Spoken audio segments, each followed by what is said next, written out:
Hi, ഇന്ന് ഉത്രാടമാണ്. അപ്പോൾ കാക്കനാടുള്ള തൃക്കാക്കര അമ്പലത്തിലൊക്കെ ഉണ്ടോ വന്നേക്കണേ. ഇങ്ങോട്ടേക്ക് വരാനായിട്ട് അധികം ദൂരമൊന്നും ഇല്ലെങ്കിലും ഓണം ടൈമിൽ ആദ്യമായിട്ടാണ് ഞാൻ ഇവിടേക്ക് വരണേ.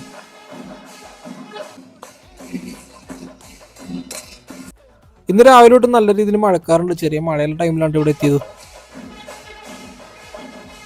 പലപ്പോഴും ഓണം ടൈമിൽ ഇതിന്റെ ഫ്രണ്ടിൽ കൂടി പാസ് ചെയ്യാറുണ്ടായിരുന്നെങ്കിലും നമ്മളിവിടെ വന്നിട്ട് ഇവിടുത്തെ സദ്യയും കാര്യങ്ങളൊന്നും കഴിച്ചിട്ടുണ്ടായിരുന്നില്ല. എന്തായാലും ഇന്ന് വന്നിട്ട് അതൊക്കെ കഴിച്ചിട്ട് പോകാന്ന് വിചാരിച്ചത്. ഉത്രാടം എന്ന് പറയുമ്പോൾ ചെറിയ കുട്ടികളുടെയൊക്കെ ഓണമാണല്ലോ. അപ്പം ഇന്നലെ പെട്ടെന്നൊരു തോന്നൽ വന്നാണ് നേരെ തൃക്കാക്കര അമ്പലത്തിൽ വന്നിട്ട് മോളായിട്ട് വന്നിട്ട് ഇവിടുന്ന് ഓണസദ്യ കഴിക്കാന്ന്. സാധാരണ ഉത്രാടത്തിന്റെ അന്നൊക്കെ നല്ല രീതിയിൽ തിരക്കുണ്ടാവുന്ന ഒരു സ്ഥലമുണ്ട് അത്. പക്ഷെ ഞങ്ങൾ ആ ഒരു തിരക്ക് പ്രതീക്ഷിച്ച് തന്നെയാണ് വന്നത്. പക്ഷേ നമുക്ക് വിചാരിച്ച പോലത്തെ തിരക്കും കാര്യങ്ങളൊന്നും ഉണ്ടായിരുന്നില്ല കേട്ടോ.